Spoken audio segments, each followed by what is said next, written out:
Most people spend their entire life repeating the same mistakes without ever understanding why. Yeah, it is a very real cycle. It is. Your future is not created in one big moment. It is created by the small things you do every single day.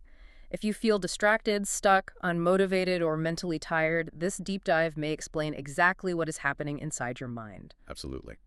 Today, we are exploring the powerful book, The Power of Habit, written by Charles Duhigg.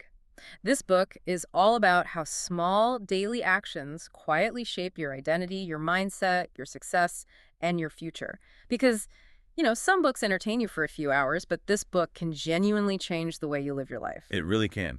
And to understand the sheer scale of this, you have to look at how much of our daily life is actually governed by these invisible patterns. There was a researcher at Duke University who found that up to 40% of the actions we take every single day, they aren't even actual decisions. Wait, 40%? That's almost half our lives. Right. Nearly half of our waking hours are run on complete autopilot. So our mission today is to really dissect the anatomy of these invisible patterns, explain the neurology behind them, and, well, give you the practical wisdom you need to literally rewire your own brain. If nearly half of our existence is running on autopilot, we really need to look under the hood. Structurally, when a habit takes over, there is a very specific physical mechanism at work, right? Because the prefrontal cortex, the part of the brain that does all the complex decision-making and logic, it's just a massive energy hog. Oh, totally. It consumes huge amounts of glucose. Your brain just cannot sustain that level of energy output for every single thing you do during the day. So it has to find a shortcut. Exactly. And that is why the brain relies on this tiny ancient neurological structure deep near the brainstem. It's called the basal ganglia. Its entire evolutionary purpose is pattern recognition and saving energy. Right, and they proved this with those MIT rat experiments, didn't they? Yeah, the T-shaped maze experiments, they are fascinating. So researchers put these microsensors into the rats' heads to monitor their neural activity. And they placed a little piece of chocolate at the end of the maze. The ultimate reward. Right. So the very first time a rat is put in the maze, its prefrontal cortex just lights up like a fireworks display. It's sniffing the air, scratching the walls, processing every new scent. It is burning immense cognitive energy trying to make sense of this new environment. Which makes sense, it's learning, but then as they repeat it. Yeah, as they repeat it hundreds of times, the rats stop sniffing the corners. They just zip through the maze faster and faster. And the crazy part is, within a week, the decision-making centers of their brains went almost completely dark. Oh, wow. Yeah, the rat internalized the route so well that it hardly needed to think at all. The basal ganglia just took over. It stored the behavioral pattern, allowing the rest of the brain to essentially power down. So it just goes offline. And the researchers broke this down into a formula, right? The habit loop. Exactly. It's a highly specific, three-part neurological formula. First, you have the cue. That's a trigger that tells your brain to transition into automatic mode. Okay, the cue. Then second, the routine. That's the actual physical, mental, or emotional behavior itself. And finally, you have the reward. Which is usually like a dopamine hit. Yep, a neurochemical payload. Dopamine or endorphins. It basically tells the basal ganglia, hey, this specific loop is highly valuable. We need to store this for the future. And over time, that cue routine reward loop hardens into a permanent neurological pathway. And it becomes so deeply entrenched that it functions completely independently of your conscious memory. Which brings us to the case of Eugene Pauly. Oh man, Eugene's story is tragic, but it's so important for understanding this. Right, so Eugene suffered from viral encephalitis, which completely destroyed his hippocampus. That's the part of the brain that forms new memories. Yeah, he couldn't remember his own living room. He couldn't even draw a map of his kitchen. He was entirely stuck in the present moment. If you had a conversation with him, 3 minutes later, he wouldn't remember it. But, and this is the wild part, when he needed to go to the bathroom, he would just stand up and walk there. Every single morning, he would go for a walk around his neighborhood. Even though he couldn't tell you where he lived. Exactly. If you stopped him on the street, he had no idea where his house was. Yeah. But the environmental cues, like specific trees or the angle of a street corner, they triggered his basal ganglia. The script just played automatically in his mind. He navigated flawlessly around the block without a single conscious memory of the route. Which is amazing, but also kind of terrifying. Think about this carefully. I can easily automate eating fast food on the way home from work, but I have to really force myself to go to the gym. The habit loop is present in both, right? So if the brain is so efficient, Why is it so blind? Why does it automate destructive behavior just as easily as good behavior? Well, because the basal ganglia is just an optimization engine. It has no morality. It doesn't care about your long-term health. It only cares about the strength of the cue and the speed of the reward. Speed is the key there. Oh, absolutely. Mm. And corporations engineer this actively. Yeah. McDonald's is a prime example. I mean, the architecture of the stores, the specific colors, the standardized greetings, those are all meticulously crafted as consistent cues. And the food itself is the reward phase. Right. McDonald's fries are chemically designed to begin disintegrating the absolute second they hit the saliva on your tongue. Wow, really? Yeah. The goal is to deliver a massive spike of salt and fat to your bloodstream as fast as possible. Mm. That immediate dopamine hit gives the basal ganglia a near instantaneous reward. It locks in that loop so much faster than, say, the delayed reward of a workout, Yeah. where it might take an hour to feel the endorphins. So the brain logs that rapid spike as essential for survival, and suddenly a conscious choice to grab a quick lunch just hardens into this subconscious compulsion. But wait, the loop outlines the structure, but something else has to actually spin it, right? I mean, why do some loops stick immediately while others fail? That is the missing ingredient. The driver spinning the loop is craving. Craving. Yeah. And to really get how cravings are engineered, we have to look at Claude Hopkins. He was an ad man in the early 20th century, and he was tasked with marketing a new toothpaste called Pepsodent. Which was tough because back then, brushing your teeth wasn't really a daily thing for most people. Not at all. It was pretty obscure. But Hopkins didn't just sell dental hygiene. He engineered a worldwide daily ritual by manipulating the habit loop. He found a naturally occurring cue the plaque film on your teeth, Right. and he offered the reward of a beautiful smile. But the structural genius wasn't just the promise of clean teeth. Pepsodent contained citric acid and mint oil. Which makes your mouth tingle. Exactly. It created this cool, tingling sensation on the gums. That tingle was the masterstroke. It didn't actually clean the teeth. It was just a sensory signal.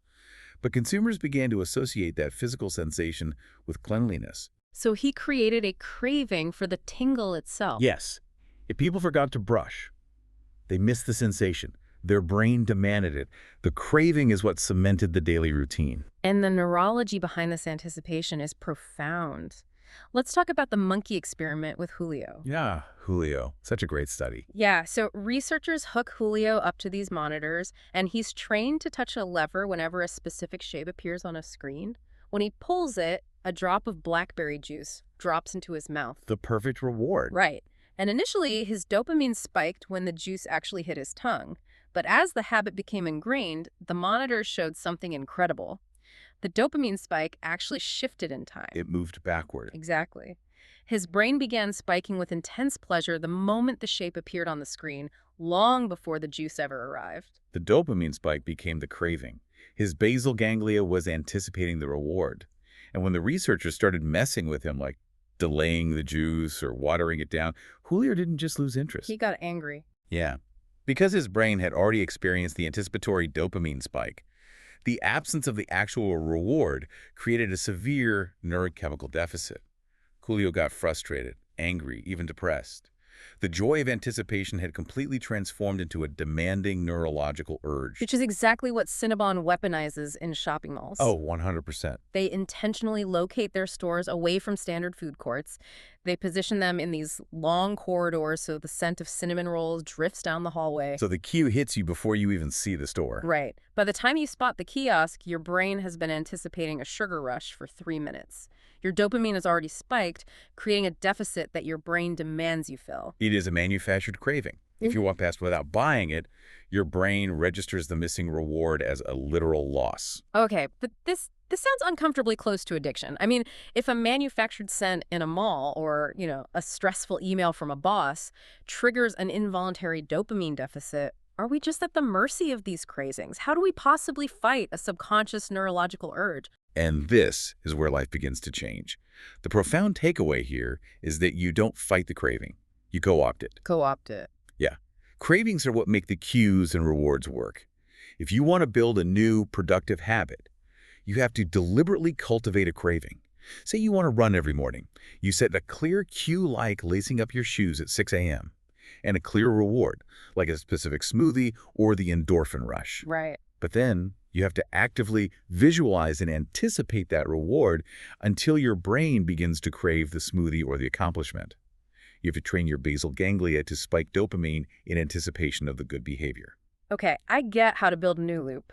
But what about the old ones? The junk food, the doom scrolling. Those pathways are permanently etched into the brain, right? We can't just delete them. No, the brain never truly deletes them. They just wait in dormancy. Oh, Which brings us to the golden rule of habit change. the golden rule. Yes, you cannot extinguish a bad habit. You can only replace it. You must keep the old cue, deliver the old reward, but insert a new routine. It's a bait and switch. Exactly. It's a structural swap.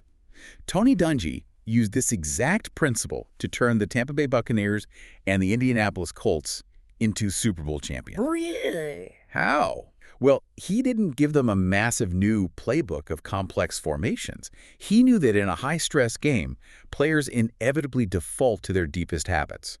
So he kept the exact same visual cues they had always relied on, like the shift of a quarterback's shoulders. Okay. And he kept the same reward, winning the play.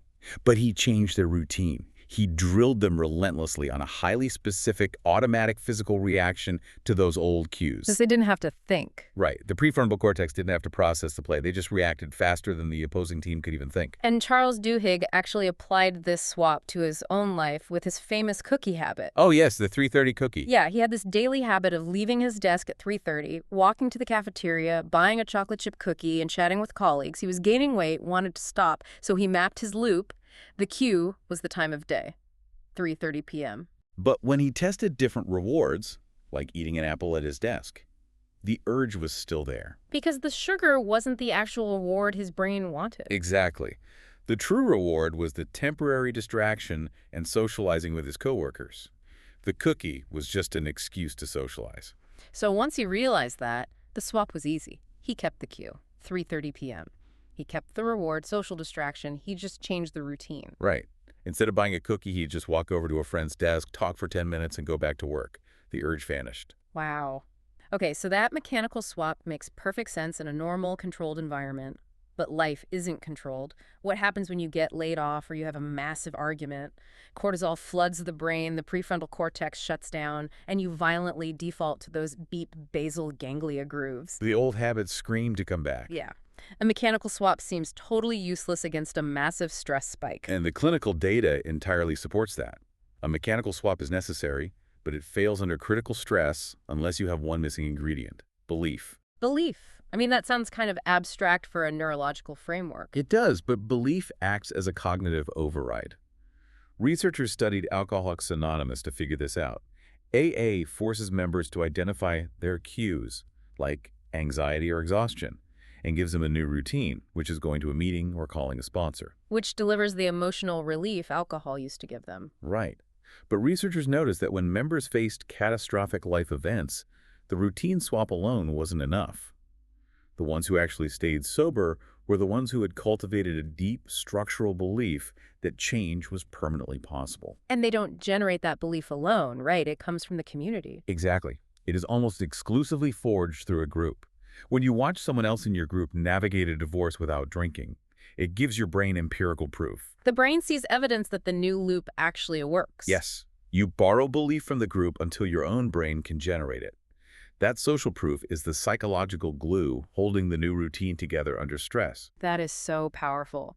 Okay, so the golden rule and belief help us change one habit. But what if someone is listening to this and they feel completely stuck in, multiple bad habits, bad diet, no sleep, procrastinating? Swapping 20 different loops sounds impossible. Well, the good news is you don't have to change everything at once. You just need to find a keystone habit. A keystone habit. Yeah. It's a foundational pattern that, once shifted, causes a domino effect. It dislodges and remakes completely unrelated habits around it. Like Paul O'Neill at Alcoa. The ultimate corporate example. Yeah, he took over this struggling, dangerous aluminum manufacturing company. Wall Street expected him to just slash costs. But instead, he stands in front of investors and announces his singular focus is going to be worker safety. And the investors panicked. Right, they thought he was crazy. But O'Neill understood organizational psychology. He demanded 0 workplace accidents. And that single keystone habit forced a complete rewiring of Alcoa's communication. It broke down all the silos. If someone got hurt, The floor manager had to report it to the plant president, who had to present a plan to O'Neill within 24 hours. And that improved communication led to workers suggesting equipment upgrades, which led to higher quality aluminum, which led to a massive surge in profits. He transformed the company's value by $27 billion just by focusing on safety. It's incredible. And we see that identical domino effect in individuals too, like Lisa Allen. She was in severe debt, clinically obese, and a heavy smoker. She didn't try to fix it all at once. No.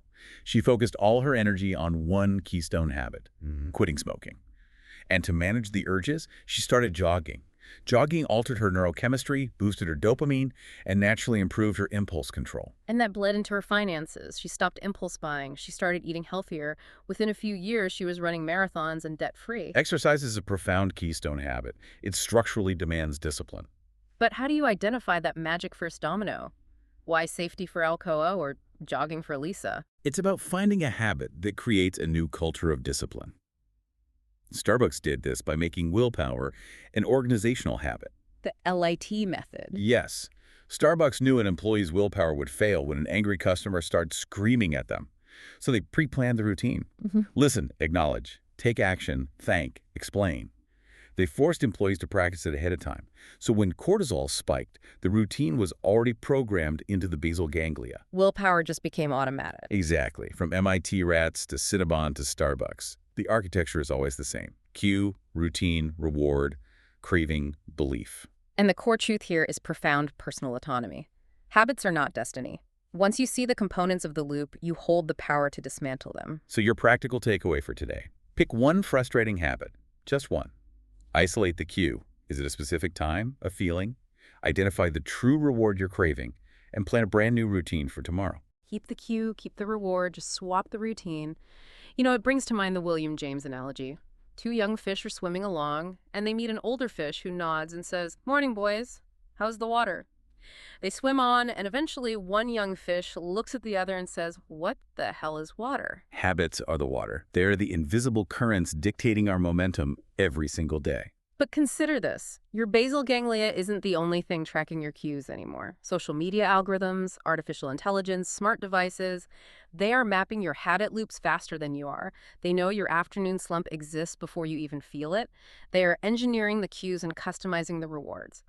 So now that you can finally see the water, the question isn't just what water you're swimming in. The question is, who is controlling the current?